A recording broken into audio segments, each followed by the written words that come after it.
So okay friends, இந்த topic அதாவது இந்த வீடியோவில் என்ன பார்க்க போகிறோம் அப்படின்னா, நான் யூஸ் பண்ணுற என்னோட ஃபேவரட் டூல்ஸ் பற்றி உங்களுக்கு சொல்ல போகிறேன். என்னோட ஃபேவரட் டூல்ஸ் எல்லாமே ஒரு வெப்சைட்டில் இருக்குது. அந்த வெப்சைட்டில் போனோன்னா அதுலேயே எல்லாத்துக்கும் ஷார்ட்கட்ஸ் இருக்குது. அதை வச்சு நம்ம கண்டுபிடிக்கலாம் எல்லாமே. ஸோ இதுதான் அந்த வெப்சைட்டோட லிங்க். ஜஸ்ட் இது நீங்கள் போட்டாலே போதும், suip.biz. இந்த வெப்சைட் வச்சு நம்ம என்னெல்லாம் பண்ணலாம் அப்படின்னா, நிறைய விஷயம் பண்ணலாம். நம்ம டார்கெட்டோட ஐபி ரேஞ்ச் கண்டுபிடிக்கலாம், நம்ம டார்கெட் பற்றின இன்ஃபர்மேஷன் கண்டுபிடிக்கலாம், இல்லை ஜென்ரலாக இன்ஃபர்மேஷன் கேதர் பண்ணலாம், இன்னும் எக்கச்சக்கமான விஷயங்கள் பண்ணலாம். இது எல்லாமே நீங்கள் இந்த ஃபீல்டுக்குள்ளே போக போக உங்களுக்கு தெரியும். இதெல்லாம் நம்ம தனியாக ஒன்று ஒன்றா கண்டுபிடிக்கணும்னு வச்சுக்கோங்க. அதுக்குன்னு ஒரு சாஃப்ட்வேர் இன்ஸ்டால் பண்ணணும், அதில் போய் ரன் பண்ணணும், இல்லாட்டி அதுக்குன்னு ஒரு ஃபைல் இன்ஸ்டால் பண்ணணும், அதை போய் ரன் பண்ணணும். அப்படி பண்ணாதான் எல்லாமே பண்ணுற மாதிரி இருக்கும். ஆனால் அது எல்லாத்தையும் என்ன பண்ணிட்டாங்கன்னா, ஒரு வெப்சைட்ல போட்டு கொடுத்துட்டாங்க. நம்மளுக்கு இப்போ எது தேவையோ அதை போய் நம்ம இதில் கிளிக் பண்ணோன்னா வந்துடும். ஃபார் எக்ஸாம்பிள், இந்த சைட்லாம் பார்த்தீங்க அப்படின்னா நிறையா இது இருக்குது. இந்த இடத்துல நான் find out your user agent அப்படின்னு ஒன்று இருக்குது. அதை நான் கிளிக் பண்ணுறேன். அதை கிளிக் பண்ணோன்னே என்ன வருதுன்னா, நம்மளோட யூசர் ஏஜென்ட் அப்படின்றது என்ன வருது, என்ன இருக்குன்னு காட்டுது.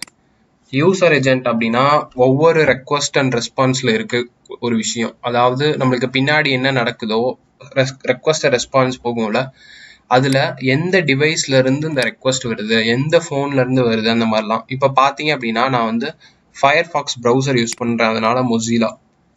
விண்டோஸ் 10 யூஸ் பண்றேன், அதனால விண்டோஸ் 10. 64 பிட் யூஸ் பண்றேன், அதனால 64. அதுக்கப்புறம் அதோட சீரீஸ், அதுக்கப்புறம் ஃபயர்ஃபாக்ஸ் ப்ரௌசர். ஸோ இந்த மாதிரி டீட்டெயில்ஸ். சம்டைம்ஸ் உங்களுக்கு வந்து நிறைய இன்ஃபர்மேஷன்ஸ் தேவைப்படும், அதெல்லாம் நீங்க கண்டுபிடிக்க நிறைய அது யூஸ் பண்ணலாம். அதுக்கப்புறம் ஒரு வெப்சைட் இருக்குன்னா அதோட ஐபி அட்ரஸ் கண்டுபிடிக்கணும். ஜஸ்ட் இதில் ரீட் பண்ணி பார்த்தீங்கன்னா அந்த பர்பஸ்க்கு நிறைய இது கொடுத்துருப்பாங்க. இப்போ பாருங்க, ஐபி அட்ரஸ் ஆஃப் வெப்சைட்டுன்னு இருக்கு. அதை நான் கிளிக் பண்றேன், லோட் ஆகி வரும். ஃபார் எக்ஸாம்பிள், எந்த யூஆர்எலுக்கு நீங்க கண்டுபிடிக்கணும்னு கேட்குறாங்க. நான் என்ன போடுறேன் அப்படின்னா, facebook.com அப்படின்னு போடுறேன் ஒரு எக்ஸாம்பிளுக்கு. இங்கே நீங்கள் உங்கள் டார்கெட் வெப்சைட்டை போடலாம். போட்டிங்க அப்படின்னா ஃபேஸ்புக்கோட ஐபி அட்ரஸ் வந்துடும். 2 டைப் ஆஃப் ஐபி அட்ரஸ் கிடைக்கும். IPv4 அட்ரஸ் கிடைக்கும், IPv6 அட்ரஸும் கிடைக்கும். ஸோ ஜஸ்ட் என்ன பண்ணிக்கலாம், காப்பி பண்ணி நீங்கள் ஓப்பன் போய்க்கலாம். நியூ டேப்ல போயிட்டு எடுக்குதான்னு பார்க்கலாம். இப்போ பார்த்தோம் அப்படின்னா எடுக்குது. ரொம்பவே சிம்பிள் தான். ஸோ இந்த மாதிரி ஐபி கண்டுபிடிக்கிறது நிறைய விஷயங்கள் நம்மளுக்கு தேவைப்படும். அதோட எல்லாத்தையும் நம்ம என்ன பார்க்கலாம் அப்படின்னா இதில் பார்க்கலாம். அதுக்கப்புறம் பார்த்தோம் அப்படின்னா HTTP ரெஸ்பான்ஸ் ஹெடர்ஸ் இருக்கு, லிஸ்ட் ஆல் DNS ரெக்கார்ட்ஸ் இருக்கு. இந்த மாதிரி இருக்க ஒவ்வொன்றையும் நம்ம செக் பண்ணி பார்க்கலாம். HTTP ரெஸ்பான்ஸ் ஹெடர்ஸ்னா ஒன்றும் இல்லை. இப்போ நான் ஜஸ்ட் கொடுக்குறேன் பாருங்க. ஒரு வெப்சைட் போனோம் அப்படின்னா அந்த வெப்சைட்ல இருந்து என்ன ரெஸ்பான்ஸ் நம்மளுக்கு கிடைக்குது அப்படின்ட்டு. இப்போ நான் facebook.comனு கொடுத்தேன், அதோட ரெஸ்பான்ஸ் என்ன கிடைச்சிருக்கு அப்படின்னா, facebook.com வந்து https facebook.comக்கு போயிருக்கு. அதோட கண்டென்ட் டைப் வந்து டெக்ஸ்ட் HTML, கேரக்டர் என்கோட் பண்ணியிருக்காங்க. அப்புறம் டேட்டு, டைம், கனெக்ஷன், இந்த மாதிரி டீட்டெயில்ஸ்லாம் வரும். ஸோ ரீடைரக்ட் ஆகுதா இல்லையா, ரெஸ்பான்ஸ்ல என்ன கிடைக்குது ஒரு சர்வர்கிட்ட இருந்து, இந்த மாதிரி எக்கச்சக்க விஷயங்கள் நம்ம பார்க்கலாம். அதுக்கப்புறம் ஒரு ஐபி அட்ரஸை டொமைன் நேமா மாத்துறது, டொமைன் நேம் ஐபி அட்ரஸா மாத்துறது, எக்கச்சக்க விஷயங்கள் நம்ம பண்ணலாம். அதுக்கப்புறம் சப்நெட் கால்குலேட் பண்றது, இன்னும் நிறைய இது பண்ணலாம். என்னோட இன்னொரு ஃபேவரட் என்னன்னா, just a minute, yes, subdomain and hidden files. So இந்த கேட்டகரியில பாத்தீங்கன்னா சப்டொமைன் டிஸ்கவரி, சப்டொமைன்ஸ் நிறைய இது வருது. இதுல போய் நம்ம என்ன பண்ணலாம்னா, ஒரு வெப்சைட்டோட சப்டொமைன்ஸை ஈஸியா கண்டுபிடிக்கலாம். ஜஸ்ட் நான் அதுல இருக்க ஒரு இதை கிளிக் பண்றேன், லோட் ஆகி எனக்கு வரும். இப்ப பாத்தீங்கன்னா எதுக்கு நீங்க சப்டொமைன் வேணுமோ அதை நீங்க கிளிக் பண்ணுங்கன்னு போட்டிருக்காங்க. அகைன் நான் என்ன பண்றேன், ஃபேஸ்புக்கே கொடுக்குறேன். facebook.com இந்த டிக் கொடுத்துருக்கோங்க. டிக் கொடுத்தீங்கன்னா ரிசால்வ் பண்ண சப்டொமைனா கிடைக்கும். சப்மிட் கொடுக்குறேன். ஏன்னா ஃபேஸ்புக் வந்து ஒரு பெரிய கம்பெனி, அதனால நிறைய சப்டொமைன் வச்சிருப்பாங்க. அதனால ஒரு 2 to 3 மினிட்ஸ் கூட ஆகும். ஒரு இன்டர்நெட் ஸ்பீடை பொறுத்த வரைக்கும் நீங்க வெயிட் பண்ணுங்க. வெயிட் பண்ணீங்கன்னா லோட் ஆகி இங்கே வந்துடும். சம்டைம்ஸ் பார்த்தோம் அப்படின்னா லோட் ஆகிட்டு இந்த மாதிரி எம்டியா வரும். மேபி நிறைய பேர் இந்த website at a time use பண்றதுனால அந்த மாதிரி ப்ராப்ளம்ஸ் வரும். ஒன்றும் பிரச்சனை இல்லை, ஜஸ்ட் ரீலோட் கொடுங்க. ரீலோட் பண்ணீங்கன்னா ஆட்டோமேட்டிக்கா லோட் ஆகி அகைன் டேட்டா வர ஆரம்பிச்சிடும். ஸோ பார்த்தோம் அப்படின்னா லோட் ஆகி வந்துட்டு இருக்கு. கீழே ஸ்க்ரோல் பண்ணேன் அப்படின்னா அது காட்டுது கிட்டத்தட்ட 9192 9000 சப்டொமைன் கண்டுபிடிச்சிருக்காங்க. ஸோ சப்டொமைன்னா ஒன்றும் இல்லை. இப்போ பார்த்தோம் அப்படின்னா கீழே ஸ்க்ரோல் பண்ணி காட்டுறேன். இது எல்லாமே சப்டொமைன்ஸ் தான். facebook.com உங்களுக்கு தெரியும். அந்த facebook.comக்கு முன்னாடி ஏதாச்சும் வேல்யூ கொடுப்பாங்க, சப் வேல்யூ. ஸோ அவங்களுக்கு தேவையான இன்னும் நிறைய டேட்டாவெல்லாம் என்ன பண்ணுவாங்கன்னா அவங்க டொமைனுக்கு முன்னாடி சேர்த்து வச்சுப்பாங்க. ஸோ அதெல்லாம் தான் என்னன்னு சொல்லுவாங்கன்னா சப்டொமைன்ஸ்னு சொல்லுவாங்க. ஃபார் எக்ஸாம்பிள் எதையாச்சும் நம்ம ஓப்பன் பண்ணுவோம். இதை கிளிக் பண்ணி open link new tap and வேற ஏதாச்சும் கிளிக் பண்ணலாம். இப்போ பார்த்தோம்னா இன்னும் சர்ச் ஆகி முடியலை, சர்ச் ஆகி லோட் ஆகி வந்துட்டே தான் இருக்கும். ஏன்னா கிட்டத்தட்ட 9000க்கு மேலே இருக்கு. Open link new tab, open link new tab. ஒவ்வொரு சப்டொமைனையும் நம்ம ஓப்பன் பண்ணி பார்க்கலாம். இப்போ நான் ஜஸ்ட் இதை ஓப்பன் பண்ணுறேன். என்ன சொல்கிறாங்கன்னா செக்யூரிட்டி வார்னிங் கொடுக்குறாங்க, potential security issue, advanced. So நம்ம டெஸ்டிங் பண்ணும்போது இந்த மாதிரிலாம் நிறையா ப்ராப்ளம்ஸ் வரும். ஸோ அதெல்லாம் நம்ம தான் செக் பண்ணணும். இப்போ பார்த்தோம் அப்படின்னா நான் போன டொமைன் வந்து new.facebook.com. ஸோ அவங்க இப்படி ஒரு சப்டொமைன் வச்சிருக்காங்க, பட் ஸ்டில் இதை எடுக்கலை, நோ ப்ராப்ளம். அண்ட் பார்த்தோம் அப்படின்னா வேற ஒரு சப்டொமைனை ஓப்பன் பண்ணால் ஆட்டோமேட்டிக்கி facebook.comக்கு ரீடைரக்ட் ஆகுது. அண்ட் இன்னொரு சப்டொமைன் ஓப்பன் பண்ணால் அதுவும் எடுக்கலை. ஓகே, ஸோ பேசிக்காக நிறையா சைட்ஸ் வந்து பார்த்தோம் அப்படின்னா அதில் லோட் பண்ணால் எடுக்காது. எதுக்கு இந்த மாதிரி சப்டொமைன்ஸ்லாம் கிரியேட் பண்ணி வச்சிருக்காங்க அப்படின்னா நிறையா பர்பஸ்க்கு இருக்கும். ஃபார் எக்ஸாம்பிள் இப்போ வந்து நம்மள மாதிரி நார்மல் பீப்புள் யூஸ் பண்ணுறதுக்காக வெறும் ஃபேஸ்புக் யூஸ் பண்ணுவாங்க. இப்போ ஃபேஸ்புக்கோட எம்ப்ளாயீஸ்லாம் யூஸ் பண்ணோன்னா இப்போ employees.facebook.com. அதுக்கப்புறம் பேக்எண்டில் நடக்கிற நிறையா ப்ராசஸ்க்கு ஒவ்வொருத்துக்கும் ஒவ்வொரு டேட்டா மாதிரி தேவைப்படும். அதனால இந்த மாதிரிலாம் நிறையா வச்சுருப்பாங்க. ஸோ நிறையா டைம் என்ன ஆயிரும் அப்படின்னா மெயின் வெப்சைட்டை தான் எப்பயுமே செக்யூரிட்டியை அதிகமாக கொடுக்கணும்னு பார்த்துட்டே இருப்பாங்க. அதனால இந்த மாதிரி சப்டொமைன்ஸ் வர வெப்சைட்ஸ்லாம் செக்யூரிட்டி கம்மியாக இருக்கும். ஸோ நம்ம என்ன பண்ணலாம்னா ஒவ்வொரு வாட்டியும் ஏதாச்சும் இப்போ பார்த்தீங்க அப்படின்னா சர்ச் பண்ணதில் நிறையா சப்டொமைன் வருது. அதில் மற்றதை கம்பேர் பண்ணும்போது இது கொஞ்சம் டிஃப்ரெண்ட்டாக தெரியுது, axter.facebook.com அப்படின்ட்டு. ஸோ அதை கிளிக் பண்ணி நான் நியூ டேப்ல ஓப்பன் பண்ணியிருக்கேன். என்ன இருக்குன்னு பார்ப்போம். அந்த டொமைன் ஓப்பன் பண்ணோம் அப்படின்னா நம்மளுக்கு என்ன ஆகுதுன்னா ஒரு ஒர்க் ஸ்பேஸ் இதுக்கு வருது. இங்கே பார்த்தீங்கன்னா work space from Facebook. So இந்த மாதிரி இதெல்லாம் யாருக்கு யாருக்காகனா ஃபேஸ்புக்கோட எம்ப்ளாயீஸ்க்கு. நார்மலாக ஃபேஸ்புக் யூசர்ஸ், நம்ம நார்மல் யூசர்ஸ் facebook.com போவோம். ஆனால் ஃபேஸ்புக்கோட எம்ப்ளாயி இருப்பாங்களா, அங்கேயே வேலை செய்கிறவங்க, அவங்க அதோட டேட்டாவெல்லாம் பார்க்கணும்னா இந்த இடத்துல போவாங்க. இங்கே போய் அவங்களோட ஒர்க்கிங் இமெயிலை போட்டு ஃபேஸ்புக்கோட அட்மினிஸ்ட்ரேஷன் கண்ட்ரோல்ஸ் அந்த மாதிரிலாம் போவாங்க. ஸோ அப்போ இங்கே ஏதாச்சும் பக்ஸ்லாம் நம்ம கண்டுபிடிச்சோன்னா ஃபேஸ்புக்குள்ள, அதாவது அவங்களோட ஒர்க்கிங் ஸ்பேஸ்க்குள்ளே போகலாம். அப்போ இன்னும் நிறையா சென்சிட்டிவ் இன்ஃபர்மேஷன் எடுக்கலாம். ஸோ இந்த மாதிரி நிறையா இருக்குது. ஸோ வேற ஏதாச்சும் ஓப்பன் பண்ணி பார்ப்போம். ஓகே, இந்த இதை ஓப்பன் பண்ணி பார்ப்போம். pixel.facebook.com அப்படின்னு ஒரு இது இருக்கு. வேற இது ஓப்பன் பண்ணி பார்க்கலாம். இந்த மாதிரி நிறையா இருக்கு. சம்டைம்ஸ் வந்து என்ன பண்ணுவாங்க அப்படின்னா இந்த மாதிரி சப்டொமைன் கிரியேட் பண்ணிட்டு intent.facebook.com இருக்கு, அதை வந்து மெயின்டைன் பண்ணாம போயிடுவாங்க. இந்த மாதிரி எல்லா சுச்சுவேஷன்ஸ்லயும் நம்ம என்ன பண்ணலாம்னா மெயின் சைட்ல போய் பக் தேடுறதுக்கு பதிலாக இந்த மாதிரி சப்டொமைன்ஸ்ல போய் நம்ம என்ன பண்ணலாம்னா பக் தேடலாம். அப்போ வந்து பக்ஸ் கண்டுபிடிக்க ஈஸியா இருக்கும். ஸோ பேசிக்கா fb.com அப்படின்னு இருக்குன்னா அது main domain. Some values .fb.com இருந்துச்சுன்னா அது subdomains. And some values dot again some values dot அதுக்கப்புறம் fb.com இருந்துச்சுன்னா இது வந்து சப்டொமைன் ஆஃப் சப்டொமைன் அப்படி கூட வரும். ஸோ இந்த மாதிரிலாம் நிறையா இருக்கும். ஃபார் எக்ஸாம்பிளுக்கு இப்போ வந்து பார்த்தோம் அப்படின்னா ஜஸ்ட் இதை க்ளோஸ் பண்ணிடலாம். உங்களுக்கு வந்து எல்லாருக்கும் OYO பற்றி தெரியும்னு நினைக்கிறேன். OYO வந்து ஒரு பெரிய வந்து ஹோட்டல் புக்கிங் கம்பெனி. ஸோ இதை யூஸ் பண்ணி நீங்கள் வந்து என்ன பண்ணலாம்னா ஹோட்டல்ஸ்லாம் புக் பண்ணலாம் இந்தியாவில் எங்கேனாலும். ஃபாரின் லெவலுக்கு போயிட்டாங்க, பெரிய லெவலில் ஆகிட்டாங்க. ஸோ இதுதான் அதோட நார்மல் வெப்சைட். பார்த்தோம் அப்படின்னா oyorooms.com அப்படின்னு இருக்கு. இங்கே போய் என்ன பண்ணலாம்னா நீங்கள் நார்மலாக புக் பண்ணலாம், ஆர்டர் பண்ணலாம், என்ன வேணால் பண்ணலாம். ஸோ இந்த சைட்டுக்கு நான் கொஞ்சம் நாளைக்கு முன்னாடி டெஸ்ட் பண்ணிட்டு இருந்தேன். ஸோ இப்போ நான் என்ன பண்ண போறேன்னா இதோட டொமைன் நேமை காப்பி பண்றேன். ஏன்னா இதுல அவ்வளவா எந்த பக்குமே இல்லை. ஸோ மெயின் டொமைன்ல கண்டுபிடிக்க முடியல. நான் என்ன பண்ணேன் அப்படின்னா சப்டொமைன்ஸ்க்கு போய் சர்ச் பண்ணேன். ஸோ ஃபர்ஸ்ட் நம்ம என்ன பண்ணிடுவோம், பேக் போயிடுவோம். ஸோ இந்த இடத்துல போயிட்டு oiorooms.com கொடுத்து சப்மிட் கொடுக்குறேன். இது என்ன பண்ணுனா இப்போ இந்த இதோட சப்டொமைன்லாம் தேடும். ஓகே, லோட் ஆயிட்டு இருக்கு. லோட் ஆகி நம்மளுக்கு டேட்டா வந்துருச்சு. கீழே போய் பார்த்தோம் அப்படின்னா இந்த மாதிரி நிறைய இருக்கு. ஸோ என்ன மாதிரிலாம் வச்சிருக்காங்கன்னு பார்த்தோம் அப்படின்னா அனலிட்டிக்ஸ்க்கு தனியா ஒரு டொமைன் வச்சிருக்காங்க. ஸோ இவங்க சைட்ல என்னெல்லாம் நடக்குதோ அதை தனியா, விபிஎனுக்கு தனியா ஒரு டொமைன் வச்சிருக்காங்க, ஆர்எம்க்கு தனியா ஒரு டொமைன் வச்சிருக்காங்க. இந்த மாதிரி ஒவ்வொன்றுக்கும் தனியா டொமைன்ஸ் வச்சிருக்காங்க. ஏன் இந்த மாதிரிலாம் வச்சிருக்காங்கன்னா அப்பதான் உங்களுக்கு ஈஸியா மெயின்டைன் பண்ண முடியும். ஸோ analytics.oiorooms.com ஓபன் பண்றேன். இப்போ பாத்தீங்கன்னா நாட் அலௌடுன்னு வருது.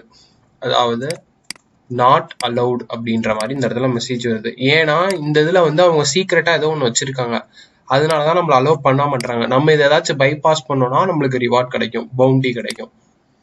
அதே மாதிரி vpn.oiorooms.com.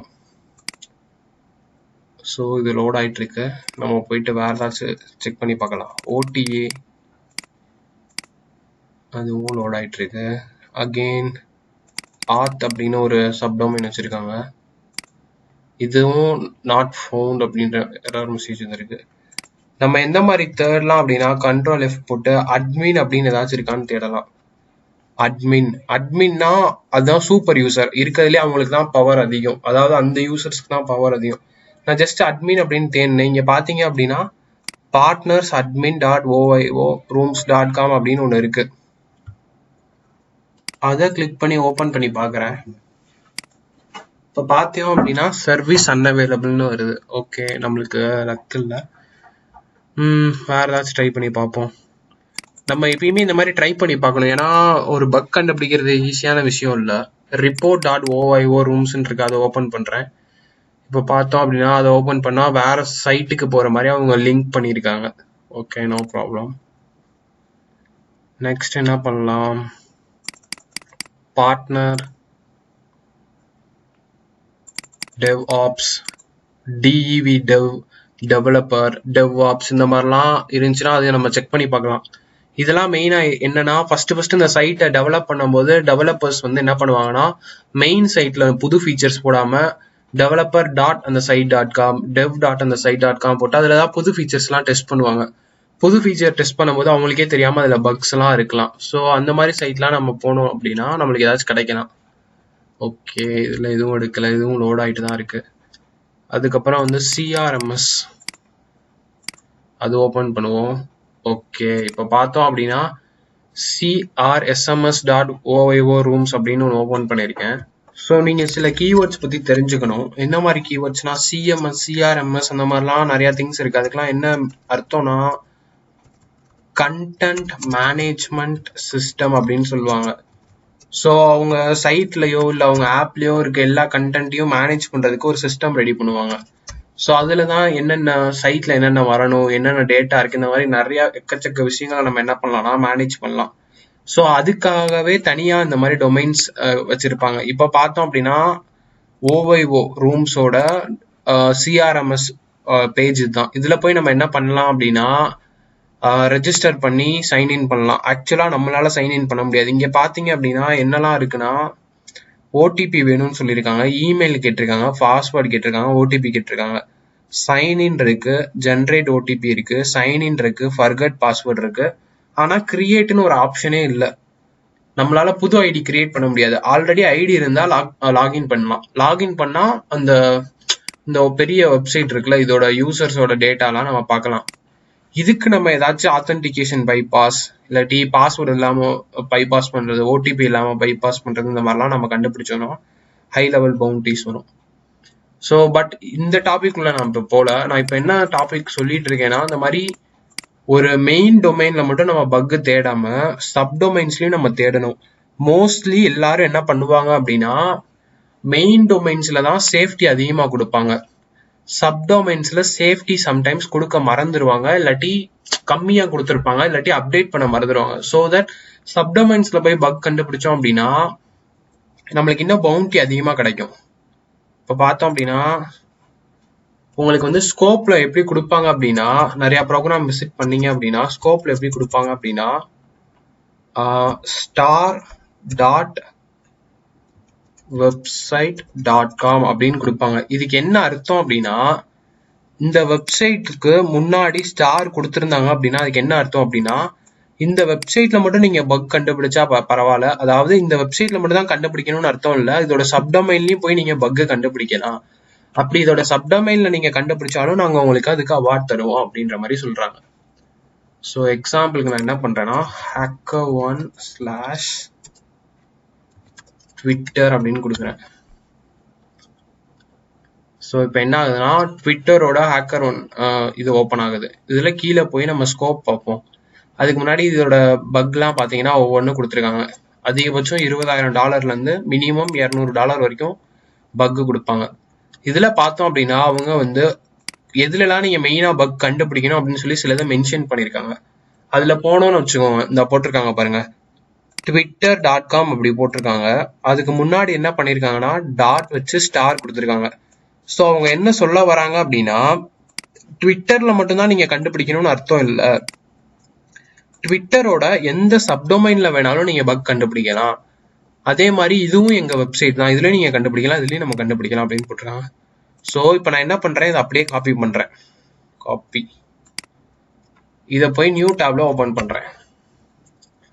ஸோ ஒரு ப்ரோக்ராம் நீங்க இப்படிதான் சூஸ் பண்ணுவீங்க, ஏதாச்சும் ஒரு ப்ரோக்ராம் பக் கண்டுபிடிக்க, அந்த ப்ரோக்ராம்ல இருக்க மெயின் டொமைன் இந்த மாதிரி வருது. ஸோ இது வந்து பார்த்தோம் அப்படின்னா ட்விட்டரோட ஒன் ஆஃப் த என்ன சொல்றது, ஒரு வெப்சைட் மாதிரி. இங்க வந்து லைவ் நியூஸ், லைவ் வீடியோ எல்லாம் நம்ம பாத்துக்கலாம். இதுதான் உங்களோட மெயின் வெப்சைட். இதுல நீங்க பக் தேடி தேடி பாக்குறீங்க, உங்களால கண்டே பிடிக்க முடியல. ஏன்னா அது ரொம்ப செக்யூரா வச்சிருக்காங்க. ட்விட்டர் வந்து ரொம்ப பெரிய கம்பெனி, அதனால ரொம்ப செக்யூரா வச்சிருக்காங்க. நெக்ஸ்ட் நம்ம என்ன பண்ணலாம் அப்படின்னா, மெயின் வெப்சைட்ல தானே கண்டுபிடிக்க முடியல, ஸோ சப்டொமைன்ல போய் கண்டுபிடிக்கலாம்னு சொல்லிட்டு நீங்க என்ன பண்ணலாம் அப்படின்னா, இந்த மாதிரி சப்டொமைன் டிஸ்கவர் பண்ணலாம். போயிட்டு இதை நான் இங்க போடுறேன், சப்மிட் கொடுக்குறேன். அப்போ என்ன ஆகும்னா உங்களுக்கு வந்து ஒரு வெப்சைட் கிடைக்காது, கிட்டத்தட்ட ஒரு 50-100 வெப்சைட் கிடைக்கும். அந்த 100 வெப்சைட்ல நீங்க எதுல வேணா போய் பக்க தேடலாம். அதுல ஏதாச்சும் ஒன்ல நீங்க பக் கண்டுபிடிச்சாலும் அதை அவங்க வேலிடா எடுத்துப்பாங்க, அதுக்கு உங்களுக்கு ரிவார்ட்ஸ் கொடுப்பாங்க. ஸோ நான் என்ன சொல்ல வரேன்னு புரியுதா? சேம் கான்செப்ட் தான். இப்போ நம்ம வந்து கீழே ஸ்க்ரோல் பண்ணி பார்த்தோம் அப்படின்னா நம்மளுக்கு வந்து PSCP.tv மட்டும் வரல, நிறையா அதர் சைட்ஸ் கிடைச்சிருக்கு. For example protection, canary, டெவ் video, இந்த மாதிரி நிறைய கிடைச்சிருக்கு. ஸோ இதெல்லாம் ஓப்பன் பண்ணி பார்க்கலாம். ஓப்பன் பண்ணி பார்த்துட்டு இண்டிவிஜுவலாக இந்த சைட்ஸில் நம்ம என்ன பண்ணலாம்னா நம்ம பக்குக்காக ஹண்ட் பண்ணலாம். இப்போ நான் ஓப்பன் பண்ணுறேன். இதில் வந்து நாட் ஃபவுண்ட் இதில் வந்து பார்த்தோம் அப்படின்னா எரர் நேம்ஸ், இந்த மாதிரி நிறையா டீட்டெயில்ஸ் வரும். மோஸ்ட்லி வந்து பார்த்தோம் அப்படின்னா ஒரு 50% யூஸ் இல்லாமல் தான் இருக்கும், ஒரு 50% ஏதாச்சும் கண்டென்ட் இருக்கும். அண்ட் அதில் நம்ம ஈஸியாக தேடிடலாம். இதில் வந்து பார்த்தோம் அப்படின்னா நார்மல் சைட்டோட ப்ரொடெக்ஷன் கம்மியாக இருக்கும். இதெல்லாம் பார்த்தோம் அப்படின்னா இப்போ பார்த்தீங்கன்னா இது வந்து ஒரு XML ஸ்ட்ரக்சர் பண்ண ஒரு சைட்டு. இதில் டேட்டாலாம் ப்ராசஸ் பண்ணி வச்சுருப்பாங்க. சம்டைம்ஸ் அக்சஸ் ஓப்பனாக இருந்துச்சுன்னா இதில் ஏதாச்சும் முக்கியமான API கீ இல்லை ஏதாச்சும் பாஸ்வேர்டு அந்த மாதிரிலாம் நம்மளுக்கு கிடைக்கலாம். ஸோ இப்போதைக்கு நான் என்ன பண்ணியிருக்கேன் அப்படின்னா, இந்த சைட்டில் இருக்க ஒரு 4-5 டூல்ஸ் பற்றி தான் நான் சொல்லியிருக்கேன்.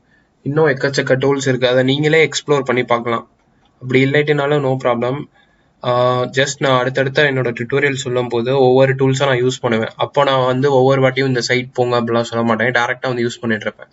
பட் என்ன பர்பஸ்ன்னு சொல்லுவேன், ஸோ தட் நீங்கள் ஈஸியாக அண்டர்ஸ்டாண்ட் பண்ணிக்கலாம். ஓகே, ஒவ்வொரு டூலுக்கும் நம்ம எங்கேயும் போக தேவையில்ல, இங்கே எல்லாமே இருக்குது அப்படின்ட்டு.